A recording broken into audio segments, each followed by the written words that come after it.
I caught up recently with Eric Glomski of Page Spring Cellars and Arizona Strongholds at his winemaker dinner in Fleming's in Tucson, Arizona. Eric is one of the leading winemakers in the state of Arizona, so I was really excited to speak to Eric about his 2009s and his 2010s. 2009 was actually a perfect vintage for us.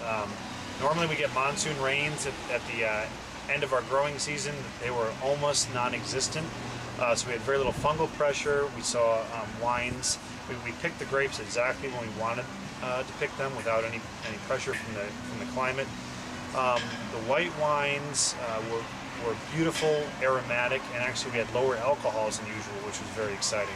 So we were finishing off a lot of whites, anywhere from 12.5% all the way up to about 13.5%. As a red vintage, it was a very elegant, balanced vintage. It wasn't super big in structure, but it was a very pretty one.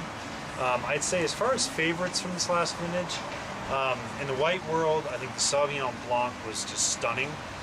We made a pure Sauvignon Blanc that's available in our Stronghold tasting room under the moniker of Site Archive, Arizona Stronghold Vineyard Sauvignon Blanc. It's wonderful. Excuse me. In the red world, I would say there's a small handful of loves.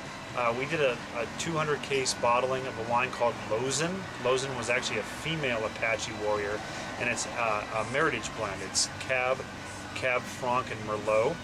It's available in small quantities in our tasting room. And we actually released a new wine called Dala Cabernet Sauvignon. Dala means one in Apache, and it says Cabernet Sauvignon underneath it, which we haven't done with any of our Stronghold labels yet. It's 100% Cab from our Bonita Springs and Arizona Stronghold vineyards, and it's a very elegant, understated Cab, much kind of like a northern Italian Cab. Think Trentino.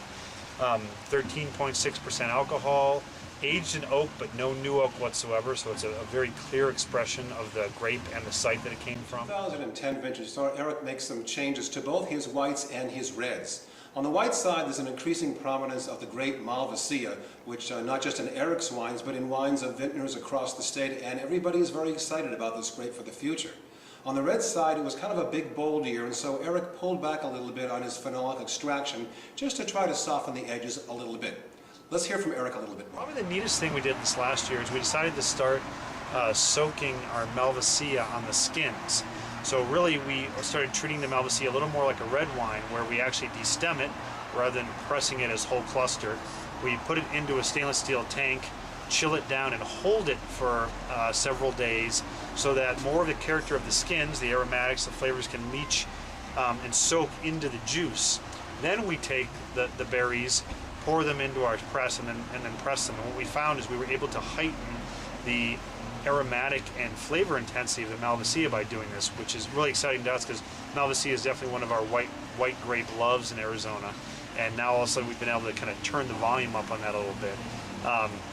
Now, with regards to reds, we saw pretty early on that we were seeing more phenolics in this vintage, so we were seeing more color, more tannin, and just more of, in situations early on where we maybe left them on the skins longer, we were seeing more of a phenolic character, which we could describe colloquially as maybe a resinous character. So we actually backed off a little bit on our punch downs and the aggressiveness with working these wines.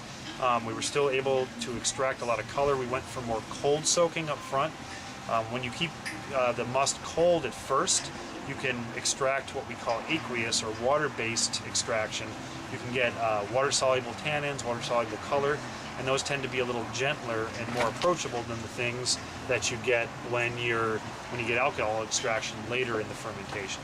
So I will say overall, though, the vintage from the red world, for those of you who like bigger wines, it's probably the most intense and robust red wine vintage we've seen to date. So again, the wines are darker, they're more tannic, and they just have more beauty to them.